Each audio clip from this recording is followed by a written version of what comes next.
फिर उसके बाद मैंने 20 की तैयारी करी। 20 में क्या हुआ कि भाई पेपर से 15-20 दिन पहले मेरे को मेरी तबीयत ज्यादा खराब हो गई, तो मैं मतलब उसको फुल एफिशिएंसी नहीं दे पाया। तो फिर वो 2-3 महीने का मेरे ऊपर मतलब मैंने गैप किया। तो फिर गैप होने के बाद थोड़ा सा अनटच हो गया। फिर हुआ क्या कि अनफॉर्चुनेटली 2021 में मेरे पापा की डेथ हो जाती है। जय हिंद दोस्तों, स्वागत है आपका आपके अपने परिवार रैंकर्स बिल्कुल यूट्यूब चैनल पे। मैं आदित्य रंजन और आज आपके सामने एक बहुत ही बड़े सितारे हैं जिन्होंने सीजन 2021 में जो है यहाँ पर बहुत ही शानदार रैंक। आज मिलते हैं हम स्वरूप से। स्वरूप, स्वागत है आपका हमारे प्लेटफॉर्म पे। Thank you sir. और बच्चों की काफी ज्यादा डिमांड थी कि सर स्ट्रेटजी वीडियो आनी चाहिए, टॉपर्स इंटरव्यू आनी चाहिए, क्योंकि वो एक ऐसा समुद्र मंथन हो जाता है जिससे काफी सारी बातें निकल कर आती हैं और उसका फायदा बच्चों को सीधा सीधा पहुंचता है कि क्या एक सही मटेरियल होगा, क्या एक सही गाइडेंस का सोर्स होगा, हमें किस तरीके से पढ़ना है, कैसे करना है। तो इसी के कारण जो है आज हमारे साथ स्वरूप है और बहुत ही शानदार तरीके से इन्होंने अपनी तैयारी को किया है और अपने आप को एक सफल व्यक्ति बनाया है। ठीक है, स्वरूप ने जो है एक टाइम पर ऐसा था कि प्रिपरेशन इन्होंने छोड़ भी दिया था, लेकिन बहुत हिम्मत जुटा के एक नए जोश के साथ, नई ऊर्जा के साथ वापस से इन्होंने जो है एक शानदार पोस्ट हासिल की है। एक एक बात हम जानेंगे और जानने के पहले मैं आपको एक छोटी सी बात बोल दूंगा, पर ध्यान से समझिएगा। एक ऐसी वीडियो होने वाली है यहाँ पर जिससे सच में आपको बहुत ज्यादा फायदा होगा। मतलब आप बहुत कुछ सीखने वाले, इतना मेरी बात को मान के चलिए। ठीक है, बहुत कुछ, कई ऐसे सोर्सेज हैं जो मैं पहली बार में स्वरूप से मिला, मैंने वो बातें सीखी, मैंने वो बातें जानी, तो मुझे लग रहा था कि डायरेक्ट बच्चों तक अगर पहुंचे ना उनका बहुत बड़ा फायदा होगा। तो जितनी बातें स्वरूप आपको बताएंगे सारी बातों को बहुत ध्यान से और तसल्ली से सुनिएगा। ठीक है, तो चलिए स्वरूप, थोड़ा सा अपने आप फैमिली बैकग्राउंड के अपने बारे में बताइए कि आप कहाँ से हैं, पिता क्या करते हैं, आपके घर क्या है, फिर उसके बाद आगे। एक्चुअली मैं हरियाणा से हूँ और मेरी डिस्ट्रिक्ट सोनीपत है, गांव हिलाना है और तहसील करकोटा है। और मैं एक बिल्कुल ही लोअर मिडिल फैमिली से बिलोंग करता हूँ। मेरे पापा जी किसान थे। मैंने अपनी पढ़ाई गांव से स्टार्ट करी थी, फोर्थ तक मैं गांव में पढ़ा। उसके बाद फिर मेरे पापा को मेरे को पढ़ाने का बड़ा शौक, बहुत ज्यादा शौक था। तो उन्होंने मुझे पढ़ने के लिए बाहर भेजा। मेरा एस हिंदू स्कूल हमारे वहाँ सोनीपत, उन्होंने वहाँ पे मेरा टेस्ट करवाया तो मैं टेस्ट में पास हो गया, तो उन्होंने मेरा स्कूल वहीं करवा दिया। और मेरे पापा भी वहीं से पढ़े थे। तो फिर उसके बाद मेरी जर्नी वहीं से स्टार्ट हुई। और थोड़ा सा पढ़ाई में मेरे पापा मेरे को प्रेशर भी करते थे, मोटिवेट भी करते थे और मतलब बहुत ज्यादा ध्यान देते थे। मैं यही कहना चाहूंगा कि मैं आज जो भी हूँ, कहाँ भी हूँ, उन्हीं की वजह से। ये सब उन्हीं की वजह से ही हुआ। तो उसके बाद फिर जब मैं 11th में था तो हमारा कुछ पारिवारिक झगड़ों के कारण मेरे को स्कूल बीच में छोड़ना पड़ा। उसके बाद मैंने 11th-12th जो स्टडी थी वो नजफगढ़ से गवर्नमेंट कोएड स्कूल से करी। ठीक। तो 11th-12th आपने वहां से किया, तो 11th-12th डिसाइड करने के बाद जैसे आज के जो बच्चे हैं उनके मन में बड़ा ऐसा रहता है कि सर 12वीं के बाद हम क्या करें। मतलब कोई एनडीए की तरफ भाग रहा है, कोई किसी एग्जाम की तरफ भाग रहा है, उनको लग रहा है कितनी जल्दी सरकारी नौकरी मिल जाए। तो क्या कुछ ऐसा है, मतलब 12th के बाद आपके मन में थॉट क्या था कि आप इंजीनियरिंग करेंगे या आप मेडिकल करना चाहते हैं, क्या करना चाहते हैं, मतलब थोड़ा आगे कुछ विजन क्लियर था आपका? विजन क्लियर था भी और नहीं भी था, सब थोड़ा सा धुंधला सा था। बात ये थी कि जब मैंने 12वीं करी तो घर वालों को मेरे से बहुत ज्यादा उम्मीदें थी, बहुत ज्यादा उम्मीदें थी, लेकिन मैं उनकी उम्मीदों पे खरा नहीं उतर पाया। बता रहा हूँ, आज घर वाले, मेरे घर वाले सुनेंगे तो वो भी देखेंगे। तो ऐसा ऐसा क्या था कि उम्मीदों पे खरा नहीं उतर पाया? वो मैं कहूंगा कि सर वो उम्र का तकाजा था, मैं कुछ नहीं बता सकता। ऐसे ये भी नहीं था कि मैं गलत संगत में था, पर मैं उस टाइम पे पढ़ाई की वैल्यू समझ नहीं पाया था कि वो 11th-12th। मैं सच बताऊं तो आज भी मेरे सपनों में आता है कि भी कल आपका मैथ्स का पेपर है, और मैं रात में उठ के बैठ जाता हूँ, डर जाता हूँ। फिर मेरे को पता लगता है कि अब तो जॉब भी लग गई, अब तो काफी टाइम होगा। तो काफी मतलब अच्छी, बिल्कुल भी अच्छी नहीं रही मेरी 11th-12th। तो फिर उसके बाद फिर मैं पापा मम्मी से दूर रह रहा था, अपने अंकल आंटी के। तो वहां से मैं जैसे ही आया तो फिर घर वालों को मेरा रिजल्ट आया, उनको देखा तो मेरे पापा तो बिल्कुल हताश हो गए। उन्होंने गुस्सा भी किया, डांटा भी। फिर मेरे को भी थोड़ा लगा कि भाई वो मेरे मार्क्स इतने अच्छे नहीं थे कि मैं बीटेक या बीएससी वगैरह कुछ कर सकूं। तो फिर मैंने एक बार कोशिश भी करी। मैंने सोचा बीएससी में बायो ले लेते हैं, कर लेते हैं। लेकिन फिर मेरे को लगा कि फाइनेंशियल कंडीशन इतनी अच्छी नहीं है कि डेली घर वाले मेरे को पॉकेट मनी देंगे, मेरा खर्चा उठाएंगे, मैं 3 साल लगाऊंगा। तो मैंने घर वालों को बोला मैं नहीं कर सकता, मेरे को सरकारी नौकरी की तैयारी करनी। तो सरकारी नौकरी का ख्याल मेरे मन में इसलिए आया क्योंकि मैंने जैसे ही 12th करी वैसे ही मैंने अपने पापा के साथ जॉब स्टार्ट कर दी। मैं सिक्योरिटी गार्ड की नौकरी करता था। मेरे पापा भी अपने साथ में भी की, अलग अलग भी करी। 6-7 हज़ार रुपए की हमारी सैलरी होती थी। तो जैसे जैसे वो टाइम बीता फिर, और वो टाइम थोड़ा सा मतलब थोड़ा क्या बहुत ही ज्यादा मुश्किल था मेरे लिए भी, फैमिली के लिए भी। लेकिन फिर उसके बाद घर वालों ने मेरे को अच्छा सपोर्ट दिया। उनको पता नहीं, मतलब उनको लगता था कि भाई ये कुछ ना कुछ कर जाएगा। हालांकि मेरा 11th-12th एकेडमिक बहुत ही गंदा गया था। तो फिर यहाँ से मेरे मन में आया कि भाई मैं क्यों ना सरकारी नौकरी कर लूं, क्योंकि प्राइवेट नौकरी में मेरे को लग रहा था कि मेरी 4 बहनें हैं, मैं क्या क्या कर पाऊंगा। तो मेरे पास ऐसा कोई डिग्री या डिप्लोमा भी नहीं था कि मैं कुछ कर पाऊं। तो फिर मेरे पास एक ही रास्ता था कि मैं अपनी सरकारी नौकरी की तैयारी करके, हाँ सर, अभी जैसे उससे बेटर हो जाए। तो ये जो जैसे मान लीजिए आपने कहा एक बात अभी बीच में कि मेरे पापा और मैं शायद दोनों सिक्योरिटी गार्ड की जॉब कर रहे हैं। जी सर, तो ये कब का फेज था, क्या मतलब वो थोड़ा सा बताएंगे सर ये मेरी 12th 2012 में हुई थी। ठीक है, तो उसके बाद मेरे पापा और मम्मी दोनों ने गाँव छोड़ दिया था। वो वहीं बाहर काम करते थे। उसका? तो पापा करते थे, मम्मी भी करती थी। तो फिर वालों को मैंने देखा कि भी नहीं होगा, क्योंकि जिम्मेवारियां भी बहुत होती हैं। और मैं तो सबसे बड़ा शुक्रिया अदा अपनी बहनों का करना चाहूंगा कि उन्होंने मुझे बहुत ही अपने अपने छोटे बच्चे की तरह उन्होंने मुझे ट्रीट किया। कभी उन्होंने मेरे को भाई नहीं, मतलब अपना बेटा समझा, मतलब अपने बच्चों से ज्यादा उन्होंने मुझे अपना समझा, और उनके लिए मैं उनका शुक्रगुजार हूँ। तो एक मतलब वो सिक्योरिटी गार्ड की नौकरी से लेकर एक इंस्पेक्टर बनने तक का सफर, ये मुझे जहां तक लग रहा है कि ये काफी मुश्किल होगा, क्योंकि इसके अंदर परेशानियां बहुत आई होंगी, अथाह परेशानी आई होगी। एक सोशल स्टेटस वाली भी बात हो जाती है, साथ में आपके परिवार में जहां पर आपकी 4 बहनें हैं और उन्हें भी संभालना है, तो मतलब एक बहुत मुश्किलों भरा सफर हो जाता है। लेकिन उसके बावजूद भी सिक्योरिटी गार्ड की जॉब छोड़कर एक प्राइवेट जॉब किया, फिर प्राइवेट जॉब की जॉब छोड़कर आज ये हमारे सामने के इंस्पेक्टर साहब बैठे हुए हैं। तो ये एक बहुत बड़ा सफर रहा है। इस सफर की एक एक बारीकियों को अगर हम समझे तो हमारे लिए बहुत ज्यादा फायदा है। तो जैसे आप कह रहे हैं कि आप प्राइवेट जॉब कर रहे थे, तो वो प्राइवेट जॉब करते करते आपने सीजन को क्रैक किया या पहले उसको छोड़ के तब आप सीजन पर आए? मैंने जैसे ही मैं जॉब कर रहा था, तो मेरी ड्यूटी मोस्टली मतलब मैं रात में ही जाता था और पापा दिन में करते थे, कभी कभार इकट्ठे में, क्योंकि पापा का क्या था कि भी मेरे को 24 घंटे मिल जाए ड्यूटी के, 48 घंटे मिल जाए, 72 मिल जाए, मैं कर लूंगा। मैं उससे ज्यादा नहीं कर पाता, क्योंकि मेरे पास फिर पढ़ाई का भी होता था। और उस टाइम पे सर इतनी अवेलेबिलिटी भी नहीं थी सोर्स की कि भाई आप जाओ, क्योंकि गाइडेंस मेरे पास, अगर मैं बोलूँ, मेरे पास गाइडेंस बिल्कुल ही जीरो थी। मतलब ये कह सकता हूँ कि बिल्कुल नेगेटिव, क्योंकि मेरा फैमिली बैकग्राउंड ऐसा रहा कि हमारे परिवार में कोई भी पढ़ा लिखा नहीं, मतलब ये लगा लो कि जॉब अगर लगे गवर्नमेंट जॉब, तो वो पहले मेरी ही लगी पढ़ लिख के। तो वो सिचुएशन थी, फिर धीरे धीरे इधर उधर भटके, कभी उधर, लेकिन कुछ लगा नहीं कि भाई हो जाएगा। बहुत सारे एग्जाम दिए, मतलब एग्जाम इतने दिए कि भाई पहले क्या होता था, ये ऑफलाइन में डाक से, ऑफलाइन में हम फॉर्म भेजते थे, तो जो फॉर्म भेजते थे ना उसको अटेस्टेड करवाना पड़ता था। तो हमारे गुरु जी थे जो हमें प्राइवेट में पढ़ाते थे, वो बाद में सरकारी टीचर लगे, उन्होंने मेरे को बोला कि भाई कितनी अटेस्टेड करवाएगा तू, क्योंकि क्या होता है 2 वैकेंसी दिख गई वो भी भर दिया, 4 दिख गई वो भी भर दिया, मतलब जहां दिखी भर दिया।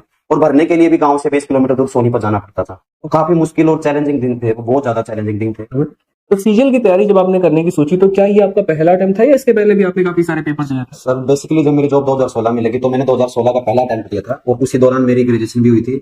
लेकिन वो पहली बार ऑनलाइन था, तो मैं इतना अच्छा दे नहीं पाया, और मेरे शायद 500 के अराउंड मेरे मार्क्स थे, और मैं यूआर से था, मैं 2016 का पेपर? 2016 का फर्स्ट। अच्छा। Yes, sir।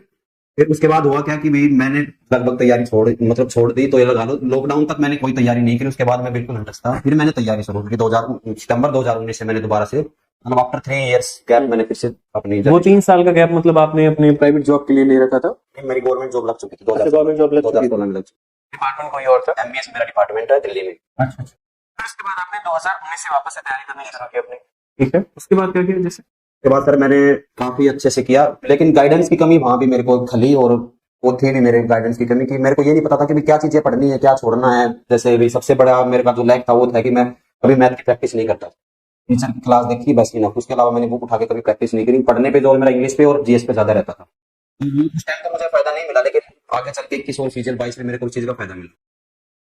ठीक है, तो सीजल प्री में जो 2000 जो जैसे आपने कहा कि आपने 2019 के बाद से प्रिपरेशन करना स्टार्ट किया, तो 2019 के बाद से जो आपने प्रिपरेशन किया, तो क्या 2019 वाले पेपर में ही हो गया आपका, या फिर और भी मतलब? मैंने 2019 दिया, मेरे प्री में 172.5 थे। उसके बाद मेरा मेंस हुआ, लॉकडाउन के बाद मेंस में मेरे मैथ्स में 121 था, और वो नॉर्मलाइज हो गया 196 से 197 हो गया था। 121 से 196 कैसे?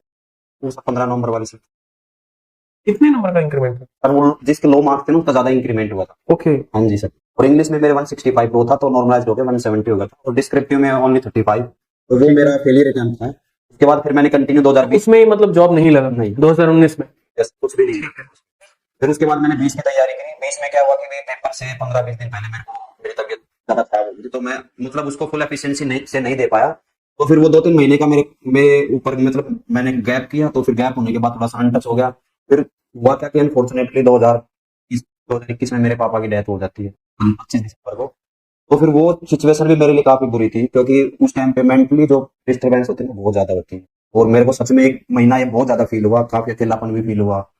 तो फिर उसके बाद फिर मेरे को लगा कि मेरे पास अब दूसरा ऑप्शन है ही नहीं, क्योंकि मैं कुछ सोच ही नहीं सकता, क्योंकि मेरे पास मेरे बाप का हाथ था, वो मेरे लिए काफी था, लेकिन वो भी अब नहीं रहा। तो उसके बाद मैंने ना इधर देखा ना उधर देखा, मैंने सबको छोड़ छाड़ के फिर अपने मैं प्रॉपर तरीके से तैयारी कर गया, और मैं सर आपके संपर्क में आ गया। मैंने आपका मेंस का बैच लिया। उसके बाद तो फिर जैसा आपने बताया कि प्रीवियस ईयर, उसके अलावा फिर मैंने कभी कुछ देखा ही नहीं, अपनी तैयारी करी, और 2021 में ही मेरा सिलेक्शन। तो 2021 की अगर हम बात करते हैं, तो इस सीजन में आप सेलेक्टेड एज एक्साइज इंस्पेक्टर। तो सबसे पहले हम बात करते हैं कि प्री के बारे में स्ट्रेटजी क्या होनी चाहिए। और प्री में हम सब्जेक्ट वाइज बातें जानते हैं कि मैथ्स की प्रिपरेशन, फिर इंग्लिश की, जीएस की, और इस तरीके से करके फिर मेंस के बारे में हम जानेंगे। तो जैसे अभी नया पैटर्न हमारा आया, तो इस नए पैटर्न में सबसे पहले अगर हम शुरू करें मैथ्स के बारे में, तो मैथ्स की तैयारी आपने कैसे की? सर मैंने मैथ्स की तैयारी की, मैंने आपका डायरेक्ट मेंस का बैच किया था। और वो बैच मेरा पहला और मतलब सॉरी वो मेरा बैच आखिरी बैच था। उसके बाद मैंने कभी किसी का कोई बैच नहीं लिया और कहीं से कोई हेल्प नहीं ली। मैंने उसको डेडिकेटली किया। और आपने जैसे बुक जो सजेस्ट करी थी पिनेकल की, मैंने वो लगाई। उसके अलावा मैंने कुछ भी नहीं किया। कोई एक्स वाई जेड कोई भी टेलीग्राम पे क्वेश्चन, यूट्यूब पे क्वेश्चन, मैंने कभी कुछ नहीं किया। सिर्फ और सिर्फ प्रीवियस ईयर और सिर्फ जो आप नोट्स देते थे वो, और उसके अलावा पिनेकल, बस उसके अलावा मैंने मैथ में कुछ नहीं किया। लेकिन हाँ प्रैक्टिस मैंने बहुत करी। अर्थमेटिक को मैंने, क्योंकि अर्थमेटिक में मेरा इंटरेस्ट रहता था, तो मैंने उसको तकरीबन 2 से 3 बार किया। एडवांस को मैंने एक ही बार किया था आपके नोट्स के अलावा पिनेकल से। तो जैसे मैथ्स में उसके पहले भी आपने कैसे पढ़ाई कंटिन्यू किया, क्योंकि आप जैसे कह रहे हैं कि सर मैंने आपका मेंस का बैच लिया, तो प्री की जो सिलेबस था वो कैसे कवर अप किया आपने? क्योंकि अभी हम प्री के बारे में जैसे बात कर रहे हैं कि एक प्री में किसी बच्चे को मैथ्स कैसे कंप्लीट करना चाहिए, कोई फ्रेशर स्टूडेंट है तो वो कैसे पढ़े, कैसे कंप्लीट करे? सर वो यही है कि अपना अगर आप सेल्फ स्टडी कर पाते हो तो अच्छी बात, अगर नहीं कर पाते मेरे हिसाब से तो मोस्टली के लिए ये इम्पॉसिबल टास्क है। अगर मैं अपना अगर व्यू बताऊं तो ये इम्पॉसिबल ही होता है। आप अपना बैच लीजिए, क्योंकि ऑनलाइन जब से आया तो स्टडी तो बिल्कुल ही आसान हो गई। अपना बैच लीजिए, बस अपने टीचर पे भरोसा रखिए और उसको फॉलो कीजिए। उसके अलावा कहीं भी इधर उधर मत भटकिए, क्योंकि जो बिगिनर होता है ना, उसका सबसे बड़ा जो लैक करता है ना, वो यही करता है कि वो 2 दिन इधर पढ़ेगा फिर उधर भागेगा, 2 दिन इधर पढ़ेगा फिर उधर भागेगा, और वो अपना टाइम वेस्ट कर देता है। तो अपना कंसंट्रेट रखिए, खुद में भरोसा रखिए, कॉन्फिडेंस रखिए, और कॉन्फिडेंस मत रखिए। और कॉन्फिडेंस से भी एक बढ़कर एक चीज होती है जो होती है हमारे पास फेथ। हमें अपने ऊपर फेथ रखना चाहिए कि भाई हाँ मैं कर सकता हूँ। ये नहीं कि मैं कर लूंगा, नहीं मैं कर सकता हूँ और मेरे को करना है। क्योंकि जो फेथ है ना वो हमेशा आपको पॉजिटिव रिजल्ट ही देगा। ठीक है। तो मैथ्स का प्रिपरेशन आपके अकॉर्डिंग, जैसे मानिए कि अगर कोई फ्रेशर स्टूडेंट है तो कहीं भी पढ़े, किसी भी टीचर से पढ़े, बस वो अपना बैच पर कंप्लीट करने का भरोसा रखे, अपने टीचर पर भरोसा रखे, बेहतर तरीके से उसको कंप्लीट करते जाए। ठीक है, पहले वो अपनी शीट्स लगाए, फिर बुक्स पर बाद में मतलब मूव ऑन और करे। सर मैं एक बात और बोलना चाहूंगा कि अपना ये टारगेट रखो कि मेरे को बैच एक ही बार करना, क्योंकि एक बार आपने बैच कर लिया, अगर वो अच्छे से नहीं किया तो दोबारा आपको करने के लिए आपको फिर से 7-8 महीने दोबारा से चाहिए। वो आपका टोटली टाइम वेस्ट होगा। तो आप एक बार अच्छे से करो। टाइप को अगर आप अच्छे से रिटेन नहीं कर पा रहे तो अपने नोट कर लो। हो सकता है एक हर टाइप वाइज एक एक क्वेश्चन नोट कर, लेकिन उसको नोट करते हुए चलो। उसके बाद रही बात प्रैक्टिस की, मैं कैसे करता था, मैंने पिनेकल की बुक उठाई या सर के नोट्स लिए, मैंने पहले एक बार पूरा गो थ्रू कर दिया। इतने भी क्वेश्चन मेरे से हुए बिना डाउट के अच्छी टाइमिंग में, तो वो मैंने छोड़ दी। उसके अलावा जहां भी मेरे को मेरी कैलकुलेशन फंसी या भी मेरा टाइप फंसा, जो भी हुआ, मैंने उसको पेंसिल से मार्क कर लिया। पेंसिल से मार्क करने के मेरे को क्या फायदा हुआ कि भी मेरी ये लगा लो 60-70% तो मेरा मैथ का सिलेबस हो चुका था, और मैं कोई भी किसी भी एग्जाम का प्री निकाल सकता था आराम से। उसके बाद मेरे पास जो 30 से 40% बचा, वो मैंने 2 से 3 बार में धीरे धीरे करके वो कर लिया, जिससे मेरे पास दूसरे सब्जेक्ट पढ़ने का मौका मिल गया। अरिथमेटिक और एडवांस तो चलिए आपने मेंस के बैच से कंप्लीट कर लिए, शीट्स के क्वेश्चन लगा लिए और क्लासेस के माध्यम से आपको काफी ज्यादा बेनिफिट भी पहुंच गए। लेकिन मेरा मानना यह है कि कैलकुलेशन एक टीचर जो है वो बता सकता है कि ऐसे होता है, बट सीखना जो होता है वो बच्चे के खुद की प्रैक्टिस की वजह से होता है। अभी आप जो टीसीएस का पैटर्न देख रहे हैं, जो सवालों को आप देखते हैं, जैसे मैं क्लासेस में ही बताता हूँ कि ये हमारा कंपाउंड इंटरेस्ट पे क्वेश्चन है, आप इनके रेट्स देखो, कितने शानदार रेट दिए गए हैं, ये कैसे शॉर्ट में सॉल्व करके आए, या आपने अपने कैलकुलेशन को कैसे एनहांस किया? सर इसके लिए ना मेरे पास, जैसे मैं गांव से पढ़ा हूं ना, तो वहां पे होता है कि भी जैसे आज टेबल पढ़ते हैं हम, पहाड़े पढ़ते थे, तो वो पहाड़े मेरे को आज भी 25 तक ओरली याद है कि आप कहीं से भी पूछो। जैसे मतलब हमारे उसमें कटमा बोलते हैं कि भी आप कहीं से भी पूछ लो, वो मेरे को ओरली याद थे। उसके अलावा मैंने ज्यादा स्क्वायर तो याद नहीं किए, लेकिन जो ज्यादा यूज होते हैं, क्योंकि कुछ प्राइम नंबर होते हैं जिनके स्क्वायर ज्यादा यूज होते हैं सीआई में, खासकर सीआई में नंबर सिस्टम में, वो मैंने याद कर लिए थे। उसके अलावा कैलकुलेशन मैंने खुद से करी, और मैंने जो आप सर जो क्लास के टाइम कहते हैं कि माइंड कैलकुलेशन करो, वो माइंड मैं अक्सर वो डिस्कस करता हूँ क्लासेस में कि कोशिश करो बहुत सारे सवालों को स्किप कर जाने की, स्टेप को स्किप कर दो माइंड में। वो सर उसका सिर्फ एक ही तरीका कि आप प्रैक्टिस करो प्रैक्टिस करो प्रैक्टिस। हाँ, तो वो माइंड कैलकुलेशन वो कैसे काम लेकर आया, थोड़ा वो माइंड कैलकुलेशन के बारे में बताइए। सर वो माइंड कैलकुलेशन का ये था कि मैंने 3-4 रजिस्टर भर दिए थे, बेसिकली मैथ्स के प्रैक्टिस करते थे रजिस्टर, तो उनसे हो गई थी। कुछ आपसे सीखा, कुछ हमने खुद कोशिश करी, कुछ फिर इंटरेस्ट बन गया। और जो टेबल थी ना, वो तो मेरे को इतनी मतलब ज्यादा बेनिफिशियल हुई कि भाई मैं बता नहीं सकता कि मेरे को कितना अच्छा उन्होंने मेरा अर्थमेटिक कर दिया। सिर्फ उनका काफी बड़ा योगदान था, मतलब जो आप हमारे देसी भाषा में उसको पहाड़ी बोलते हैं। ठीक है, तो अरिथमेटिक और एडवांस के लिए अगर कोई बच्चा सिंपली आसान भाषा में बोले तो अपना बस वीडियो देखो, अपने प्रैक्टिस शीट को सॉल्व करो, दैट्स इट, इतना काफी है। सर ये जरूरत से भी ज्यादा है, जरूरत से भी ज्यादा अगर ये कर रहे हो तो आपका मतलब जीरो क्या कुछ भी नहीं छूटेगा, कुछ भी नहीं छूटेगा मतलब, लेकिन हाँ विश्वास रखना है और जिसको शुरू किया उसको खत्म करना है, दिक्कत यही होती बीच में नहीं छोड़ना। दिक्कत यही होती है कि हम शुरुआत कर देते हैं एनर्जी से, लेकिन हम उसको फिनिश नहीं कर पाते। और मैं ये आप लोगों को अभी भी बता रहा हूँ कि अगर मैं कर सकता हूँ तो आप भी कर सकते हो, मतलब कोई भी कर सकता है। क्योंकि मैंने जहां से शुरुआत करी ना, मैंने यहाँ से शुरुआत करी कि मेरे को स्क्वायर का डायगोनल का मतलब फॉर्मूला नहीं पता था।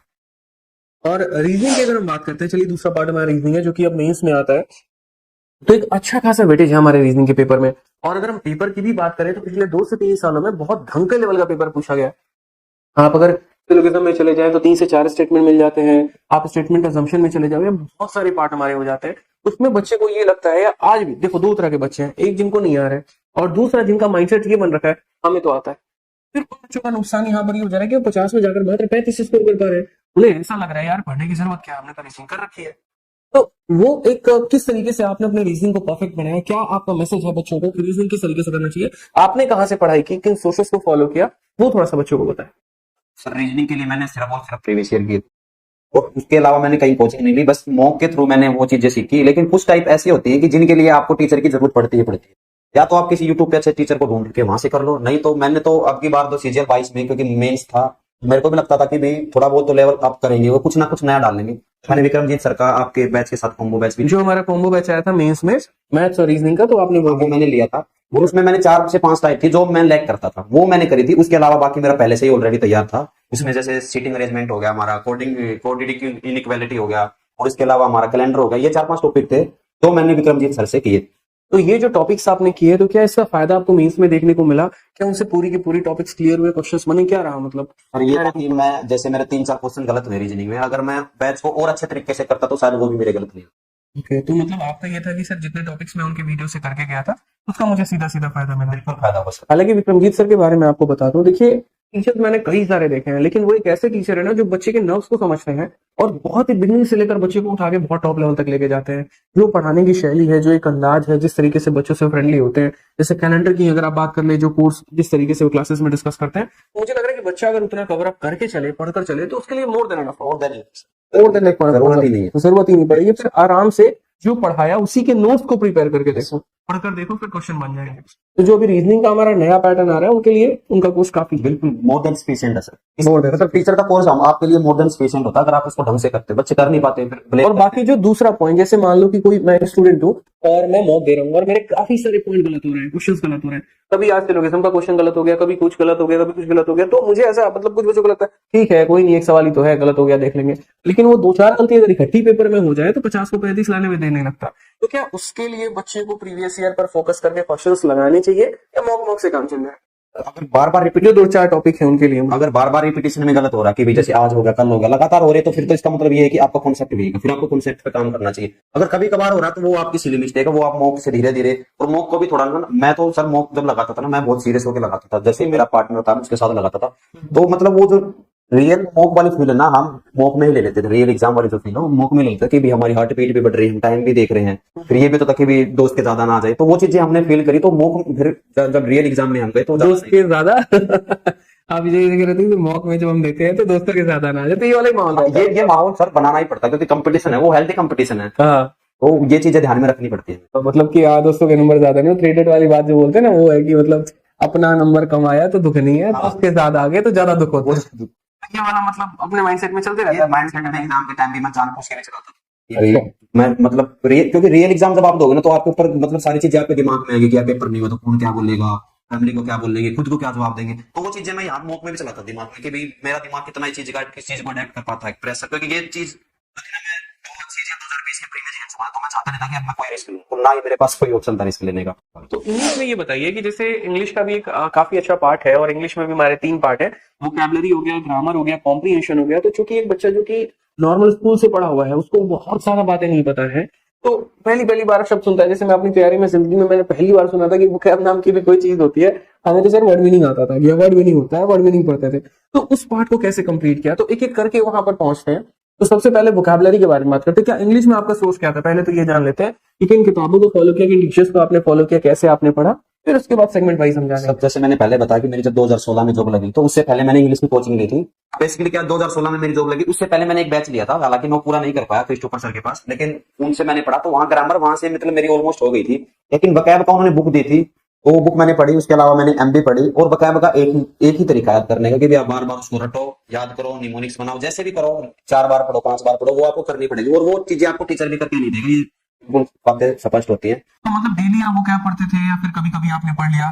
प्रॉब्लम ये भी आता है कि सर आगे से वो क्या पढ़ रहे हैं, पीछे से क्या हो रहा है, उस चीज को कैसे मेंटेन किया आपने? ये चीजें भूलने वाली सबके साथ होती है, बट मैंने तो साथ इतनी बार पढ़ा कि मेरे को खुद नहीं पता कि मैंने कितनी बार मार्क किए, कितनी बार उनको रफ किया, फिर भूल गया, फिर से उनको मार्क किया, फिर रफ किया। इसका कोई और सोर्स नहीं है। लेकिन ये है कि आजकल की जो जनरेशन आ रही है, क्योंकि वोकैब काफी अच्छी होती है, लेकिन हम 2012 के 12वीं से पास आउट है, 2015 में हमारी ग्रेजुएशन, तो हमें वोकैब में काफी दिक्कतें हुई, और काफी इसके लिए हमने मतलब एक्स्ट्रा काफी एफर्ट करना पड़ा। अच्छा, तो वोकैबुलरी आपने मतलब खुद से ही बुक्स को उठा के और निमोनिक्स कुछ बना के कुछ अपने तरीके बनाकर आप लोग अपने वोकैबुलरी को याद किया और रिविजन करते और मैंने vocab में सिर्फ और सिर्फ प्रीवियस ईयर ही करी थी, उसके अलावा प्रीवियस ईयर पे आपका ज्यादा फोकस मेरा सारा का सारा मैथ्स इंग्लिश रीजनिंग सब में प्रीवियस ईयर पे ही फोकस था। उसके अलावा मैं ना तो कर सकता था ना मैंने किया। ठीक है।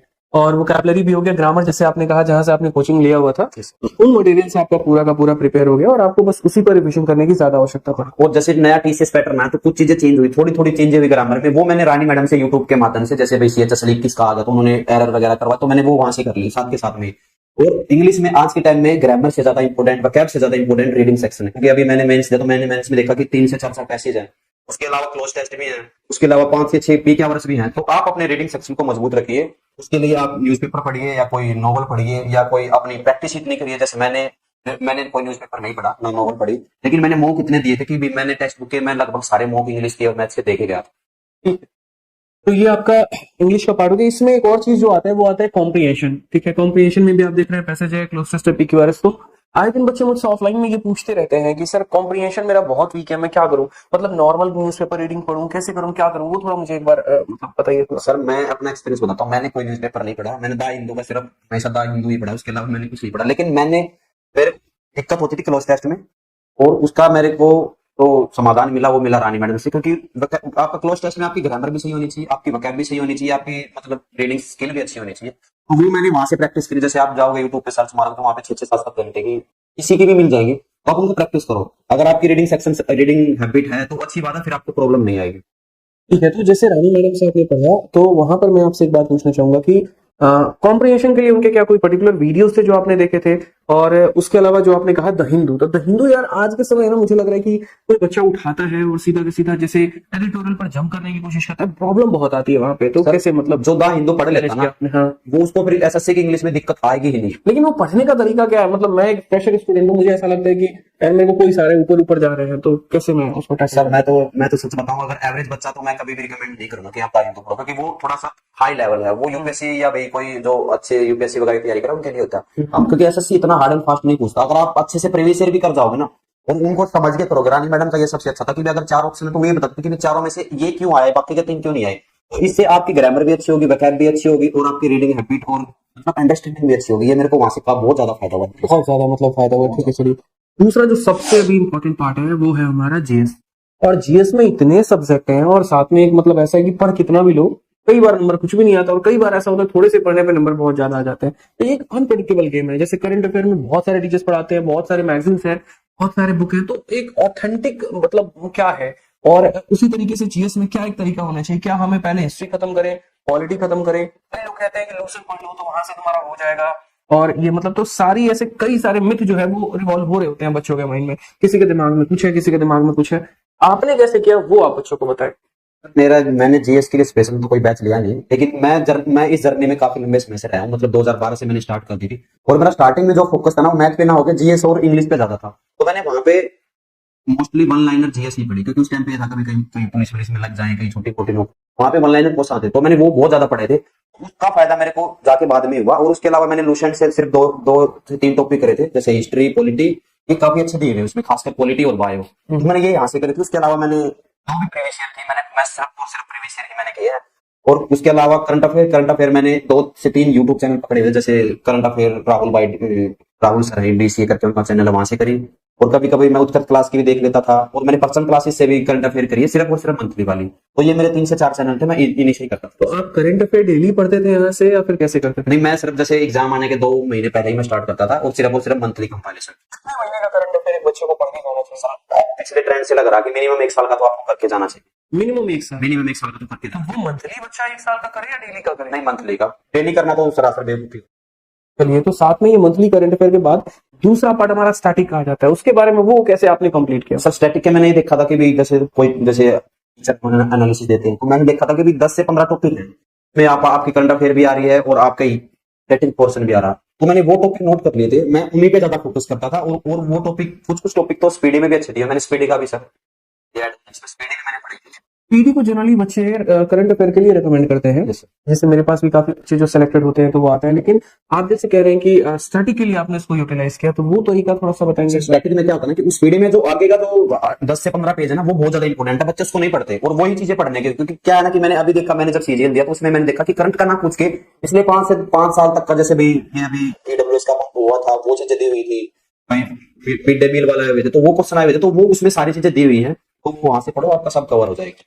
ठीक है, तो चलिए शुरुआत करते हैं मेंस के स्ट्रेटजी के बारे में। अभी के पैटर्न में हमारे चारों सब्जेक्ट इंक्लूड हो गए, मैथ्स भी हो गया, इंग्लिश भी हो गया, रीडिंग भी हो गया, जीएस भी हो गया। तो इसमें जो है करके एक एक सब्जेक्ट के बारे में हम जानते हैं कि किस तरीके से स्वरूप आपने प्रिपरेशन की। और सबसे पहले हम पिकअप करते हैं मैथ्स के बारे में, क्योंकि एक चीज तो देखो, इतना मान के चलो कि जब आपका प्री प्रिपेयर हो जाता है तो उसके बाद आपके सामने सबसे बड़ा क्वेश्चन मार्क खड़ा हो जाता है कि हम मेंस कैसे करें और मेंस में हर सब्जेक्ट को कैसे बेहतर करें। कई सारे स्ट्रेटजी के वीडियो बच्चे ढूंढना शुरू कर देते हैं, अलग अलग चीजें फॉलो करना शुरू कर देते हैं। तो बस मेरा आपसे ये सवाल है कि जब ऐसा पड़ाव आपके सामने भी आया था प्री के बाद, तो आपने मैथ्स में, इंग्लिश में, रीजनिंग में, जीएस में किस तरीके से प्रिपरेशन की? क्योंकि पहली तो आप सेलेक्टेड हैं 2021 में, तो उस समय तो ये पैटर्न था नहीं। फिर बाद में जैसे भी पहले आप बता रहे थे कि आपने 22 का भी पेपर दिया, तो 2021 के समय आपने मैथ्स को कैसे फॉलो किया, किस तरीके से आप? सर मैंने 2021 का प्री दिया तो मेरा मैथ लगभग ठीक हो गया था, लेकिन हुआ क्या कि भी मेंस है, अब मेंस में ज्यादा जो क्वेश्चन का जो लेवल होता है थोड़ा सा अप होता है और थोड़े से अच्छे क्वेश्चन भी ज्यादा आते हैं, तो मैंने उसके लिए आपका बैच लिया। वहां से मेरे को लगा कि हाँ, मैंने मतलब बैच लेके सही किया, वहां से मेरे को अच्छे क्वेश्चन करने को मिले, और जो मेरे बेसिक क्वेश्चन थे वो तो ऑलरेडी हो ही रखे थे, तो मेरे को इस चीज का बहुत फायदा हुआ और मेरा काफी अच्छा स्कोर भी रहा मैथ में। तो ये जो 2020 मेंस के बैच से, मतलब आपको जो अपर लेवल का कंटेंट चाहिए था वो वहां से, वो आपके बैच से मिल गया, वो वहां से मिल गया और मेरे को पढ़ के भी ऐसा लगा कि भाई इससे ज्यादा मेरे को करने की जरूरत भी नहीं है। नहीं है। तो एक जो मेंस का जो था वो कंटेंट रेलिवेंट था, इरेलीवेंट था, कैसा लगा? क्योंकि कई बार ऐसा भी होता है कि हम मेंस का बैच लेते हैं और रिलेवेंट कंटेंट पढ़ते हैं, बाद में पता चलता है पेपर में कुछ नहीं आया। तो कैसा वाला सीन? आपका जो बैच था सर वो टोटली रिलीवेंट था और उससे मेरे को बहुत ज्यादा फायदा हुआ और तब मेरा स्कोर भी अच्छा। हाँ, मतलब और बाकी प्रैक्टिस के लिए आपने मेंस में क्या किया मैथ्स में? क्योंकि एक वो भी बहुत बड़ा पार्ट है, अक्सर मेंस के बच्चे जो होते हैं वो ज्यादा मॉक पर डिपेंडेंट होते हैं। तो आपने किसका मॉक लगाया, कैसे मॉक लगाया, और मॉक के दौरान स्कोर जब आते थे तो उससे अपने आप को कैसे एनालाइज करते थे आप? मैंने मॉक सबसे ज्यादा तो मैंने मॉक टेक्स्ट बुक ही लगाए हैं, और मैं रिकमेंड भी यही करूंगा कि टेक्स्ट बुक के मॉक लगाएं और उसका एनालिसिस जरूर करें, क्योंकि बच्चे एनालिसिस से बचते हैं, क्योंकि वो थोड़ा सा मुश्किल होता है, हमारे लिए भी स्टार्टिंग में चैलेंजिंग था, लेकिन उसका कोई अल्टरनेटिव नहीं, वो आपको करना ही पड़ेगा। उसके लिए सर मैंने जैसे मैं यही करता था कि जैसे 2-4% बच्चों ने अटेम्प्ट कर रखा तो वो मैंने उसको स्किप कर दिया था। उसके अलावा जो अटेम्प्ट थे भी मेरी सिली मिस्टेक थी, अभी किसी भी तरीके से क्वेश्चन गलत हुआ छोटा टाइम की वजह से, उसको मैंने फिर से किया दोबारा, जो क्वेश्चन लगता था कि भाई ये नया है उसको मैंने नोट किया। और सर बाकी तो यही था कि भी आपके जो बैच था उससे मेरे को काफी मतलब ज्यादा बेनिफिट हुआ। ठीक है, तो इस तरीके से आपका मैथ्स उस समय हो गया। और इंग्लिश का जैसे आपने बताया, इंग्लिश के लिए कैसे मेंस का प्रिपरेशन किया? इंग्लिश के लिए सर मैंने क्या किया कि वोकैब के लिए तो जो लेटेस्ट जो आए हुए थे उनकी पीडीएफ निकलवा के वो पढ़ी थी, और उसके अलावा मैंने मॉक दिए, क्योंकि मेंस में क्या होता है ना, मेंस में आपका सब हो जाता है थोड़ा, अगर आपको अच्छा स्कोर चाहिए तो रीडिंग सेक्शन आपको इंप्रूव करना पड़ेगा। तो उसके लिए मैंने जितने भी प्रीवियस ईयर मॉक थे या भाई टेक्स्ट बुक जो अपने मॉक देता वो मैंने दिए, और मेरे को लगा कि 2021 में इतने रिलीवेंट मॉक दे रखे थे ऐसे टेक्स्ट बुक में, स्पेशली इंग्लिश के बहुत अच्छे मॉक। तो बच्चा कैसे प्रिपेयर करे प्री में और मेंस में? तो वो मतलब आपकी जो बात है वो बहुत परफेक्ट लग रही है, अच्छा लग रहा है। ठीक है, तो एक चीज मैं आपसे और पूछना चाहूंगा, बहुत बच्चे ऐसे हैं जो पेपर दे रहे होते हैं, 19 का पेपर दे दिया लेकिन चुपके से 20 का भी दे दिया, तो कुछ ऐसा आप बताओ। ठीक है, रीजन भी है देने का, 20 का हो सकता है 19 को मनचाहा पोस्ट ना मिला हो या सही जगह पर सिलेक्शन ना मिला हो। तो क्या आपने 2022 का भी पेपर दिया है? सर मैंने 2022 का पेपर दिया है, और मैंने जैसे ही मेंस का मैंने 21 का पेपर दिया था तो मेरे को तभी रियलाइज हो गया था कि मेरे को दिल्ली पोस्टिंग नहीं मिलेगी 40 मिनट पे, और मेरा एक ही टारगेट था कि मेरे को दिल्ली 4600 चाहिए। वो फैमिली मेरे इशू के मैं सिंगल चाइल्ड हूँ, तो मेरे को 4600 चाहिए था, उसके लिए मैंने 2022 दिया और मेरा स्कोर भी अच्छा रहा। चलिए, तो 2022 में चूंकि वैकेंसी इतनी ज्यादा थी, ठीक है, तो कंपटीशन भी बहुत ज्यादा होगा, उसमें आपने कैसे प्रिपेयर किया? मतलब मेंस में क्या स्कोर है उसमें आपका, और वो प्रिपरेशन का जर्नी थोड़ा सा ये था कि 21 का देने के बाद मेरे को एक कॉन्फिडेंस तो आ ही गया था कि हाँ भाई अब हम आराम से दे सकते हैं 22, कोई दिक्कत नहीं होगी। तो उसकी मेंस के लिए मैंने सिर्फ मॉक दिए, और जो डाउट वाले जो भी 2 या 3 टॉपिक जिस भी चैप्टर से थे वो मैंने कवर अप कर लिए थे, उसके अलावा मैंने कुछ नहीं किया सर, और सिर्फ मॉक पे मैं डिपेंड रहा हूँ। इसके लिए जैसे भी मेंस में कुछ टॉपिक नए भी ऐड हुए थे, ज्यादा नहीं लेकिन कुछ ही, जैसे रीजनिंग में कुछ टॉपिक ऐड हुए थे, 1-2 मैथ, 2 ऐसे 3 मैथ में ऐड हुए थे, तो उसके लिए मैंने सर आपका और विक्रमजीत सर का कॉम्बो बैच किया था, मेंस वाला कॉम्बो बैच लिया था और वहां से आपने कंप्लीट किया। यहाँ से वहां से मैंने चलिए, मेरा सवाल, मैं एक एस्पिरेंट हूं, मैं आपसे कुछ क्वेश्चंस पूछ रहा हूँ। सबसे पहले ये रहता है कि सर कितने घंटे के पढ़ाई से सिलेक्शन हो, ये बताओ। बहुत हो जगह सर 8 घंटे पढ़ लेंगे तो सिलेक्शन हो जाएगा, 10 घंटे पढ़ लेंगे तो सिलेक्शन है, कितने घंटे पढ़ने से सिलेक्शन होगा? सर वो ये चीजें आपकी ईमानदारी पे डिपेंड करता है कि आप अपने काम के प्रति कितने ईमानदार हो, क्योंकि पढ़ने को तो बंदा कहते कि मैं 10 घंटे पढ़ता हूँ, लेकिन रात को सोने से पहले ये देखना चाहिए कि भी क्या मैंने जो आज किया, क्या उसको लेके मैं आज सेटिस्फाई हूँ, मेरे को सुकून की नींद आ जाएगी। अगर वो आ रही तो ठीक, आप सही हो। तो आप कितना घंटा पढ़ाई करते थे डेली? मेरा बेसिक थोड़ा क्या ज्यादा ही वीक था, तो मेरा 8 से 10 घंटा मेरे को मिनिमम चाहिए चाहिए। 8 से 10 घंटे आप डेली पढ़ाई करते थे, ठीक है। दूसरा सवाल बच्चों का ये रहता है कि रिवीजन कैसे करें।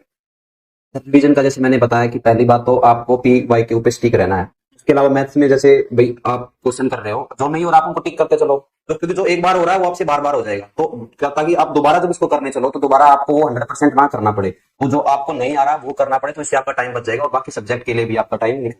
फिर एक और चीज है कि जैसे ऑनलाइन एजुकेशन है, चूंकि ऑनलाइन में लगभग लगभग जो है हर टीचर अपने नोट्स प्रोवाइड करा देते हैं, और बहुत ऐसे बच्चे ऐसे भी हैं जो ऑफलाइन पढ़ाई करते हैं और कुछ ऑनलाइन में भी नोट्स बनाते हैं। तो नोट्स कैसे बनाना चाहिए, क्या हर सब्जेक्ट का नोट्स बनाए या फिर मतलब कैसे करें, वो बताइए। तो मैथ्स का तो मैं यही कहूंगा कि आप अगर फ्रेशर हो तो भाई आप टाइप वाइज नोट्स बना लो, तो फिर बार बार आपको सिलेबस ना करना पड़े और आपका टाइम बचे। रीजनिंग मैथ्स सॉरी इंग्लिश में ये था कि भाई अगर आपको वकैब की, आजकल तो सर वैसे भी पीडीएफ फॉर्म पहले से मिलता है, तो वकैब तो उधर से हो ही जाती है।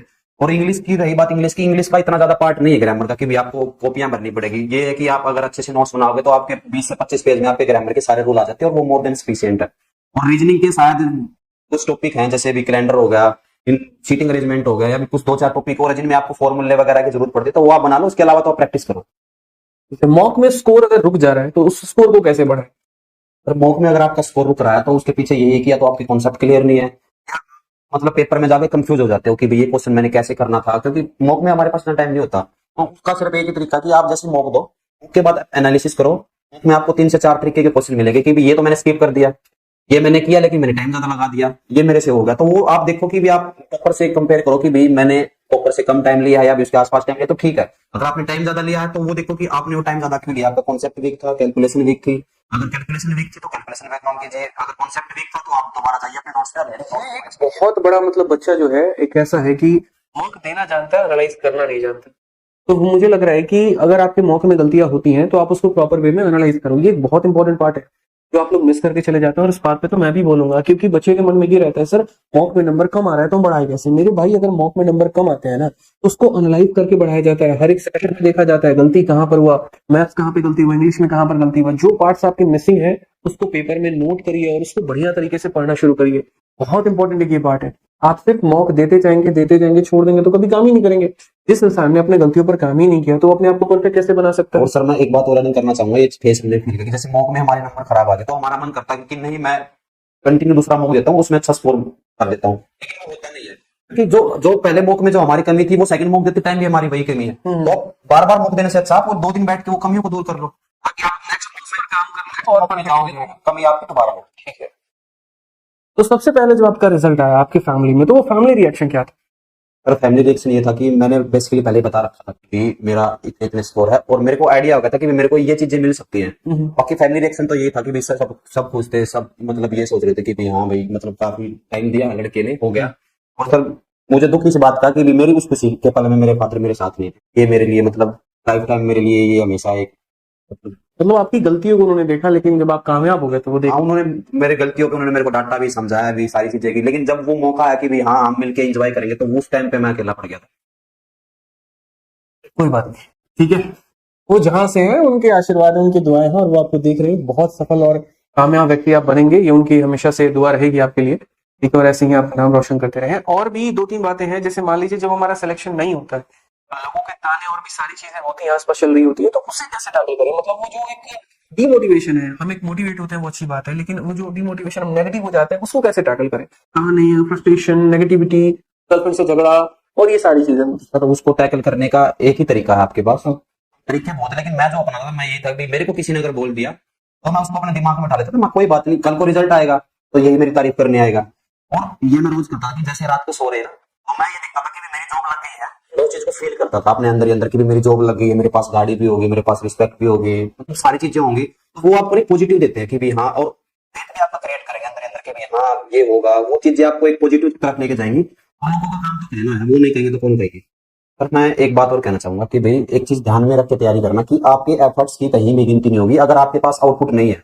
क्योंकि जो आपकी आप आज तारीफ कर रहे हैं, अगर कल को आप कामयाब नहीं होते तो वही आपको ताने मारेंगे। और लेकिन अगर आपकी कामयाबी अगर हो जाती है तो जो लोग आज आपके ऊपर ताने मार रहे हैं, तंज कस रहे हैं, वो आपकी तारीफ करेंगे। तो इसलिए अपने एफर्ट को हमेशा 100% रखिए। उस टाइम की बात होती है, उसके बाद जैसे कि मैं यही कहना चाह रहा हूँ कि भी अपनी जैसे यारी दोस्ती होती है उसको एक लिमिट तक रखे, और ये भी कहना चाहूंगा कि भी एक ऐसा दोस्त जरूर रखे जो आपकी इस जर्नी में आपका साथ दे सके। अच्छा ये बताइए कि तैयारी के दौरान मैं इतना डिमोटिवेटेड था, आपने अपने आप को कैसे मोटिवेटेड रखा? मोटिवेट के लिए मेरे हालात ही मेरे लिए काफी थे। मेरे हालात ने मेरे को बार बार पुश किया कि आपको करना ही है, तेरे को करना ही है। तो वही मेरे लिए सब मोटिवेशन था कि भी मैं देख रहा था कि मैं कैसी लाइफ जी रहा हूँ, और मैंने ये भी पता था कि भी मैं कैसी लाइफ जी सकता हूँ, और मेरे को ये भी पता था कि मेरे एक अकेले बंदे के मेहनत करने से मेरी पूरी फैमिली का फ्यूचर अच्छा हो सकता है, और यही मेरे लिए मोटिवेशन था। और बाकी सर मेरे हिसाब से मोटिवेशन वीडियो 2-4 मिनट का ही मोटिवेशन रखता हूँ, जो क्योंकि जो सिचुएशन और हालात जो आपको मोटिवेशन देते हैं ना, वो आपके ऊपर परमानेंट होते हैं जब तक आप अच्छी जगह पहुंच नहीं जाते। ठीक।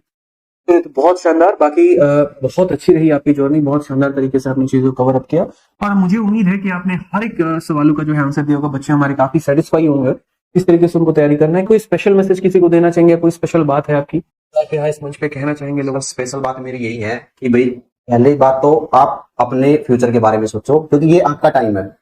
अगर आप सेटल हो जाते हो तो सब आपके आसपास ही मिलेंगे। चीजों की प्रायोरिटी सेट रखिए कि भी ये काम मेरे को पहले करना है, ये अभी जरूरी तो मैं पहले ये करता हूँ। बाकी मेरा सर पर्सनल यही था कि भी जिम्मेवारियां थी, लेकिन मैं कामों को पोस्टपोन कर देता था। कोई काम ऐसा कि भाई इसके बगैर काम नहीं चला, मैं वही करता था। उसके अलावा मैंने घर वालों को बोला था कि मेरे को ज्यादा प्रेशर ना करें किसी काम के लिए। और सर चीजों की प्रायोरिटी जब सेट होगी तो आप अपने चीजों को अच्छे से मैनेज कर पाएंगे। चलिए बहुत शानदार। तो बहुत अच्छा लगा स्वरूप यहाँ पे। बाकी ऐसे बहुत सारे इंटरव्यूज हमारे आते रहेंगे। अभी थोड़ा सा वक्त का कमी है, बहुत सारी चीजों पर काम करना होता है। एक इंटरव्यू को शूट करने के लिए पूरा का पूरा दिन निकल जाता है, एक एस्पिरेंट का भी, एक टीचर का भी, एक पूरी की पूरी टीम का भी। तो उसमें बहुत सारी चीजें हो सकती हैं। तो कोशिश की हमने कि सारी बातें स्वरूप से जान पाए, समझ पाए और आप लोगों को बेहतर तरीके से बता पाए। अब आप लोगों को ये वीडियो हर जगह पर शेयर करना है, हर एक बच्चे के पास, हर एक एस्पिरेंट के पास, ताकि इससे स्वरूप का भी मोटिवेशन बहुत हाई हो कि हाँ हम वहां गए, हमने अपनी जर्नी को शेयर किया, बच्चों को जेन्युइन तरीके से एक बात बताई, और उन्होंने दिल से भी जो है हमारी बातों को समझा, जाना और इसको महत्व दिया। ठीक है, तो बहुत शानदार। आप लोगों का कोई बात अगर आप लोगों की रह जाती है तो कमेंट बॉक्स में बताएं। बाकी इस वीडियो का टारगेट जो है 25,000 लाइक है। 25,000 लाइक तक तो आप इस टारगेट को पहुंचाए। कोई छोटी सी गुरु दक्षिणा आपको हमारे लिए होगी और एक छोटा सा प्यार हमारे स्वरूप के लिए होगा। ठीक है, बहुत बहुत धन्यवाद।